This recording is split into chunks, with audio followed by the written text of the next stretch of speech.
Hello guys, in this video I'm going to show you how to show info on the Eurowag Navi application. But first of all, I just want to mention, please don't forget to subscribe to our channel, because at 100,000 subscribers we are going to show you our YouTube revenue statistics and growth strategy, how to make money online. So let's jump into it. First of all, open the application on your device. Go to the profile button at the upper right corner of the screen and go to the settings under the vehicle. You can find different options. Click to the first, the route and navigation, and here go to the third section, the navigation, and click to the first option, the ether, distance and duration, show info to destination.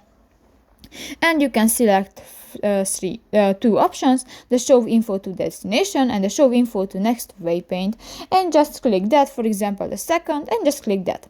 So that's pretty much it for this video, guys. So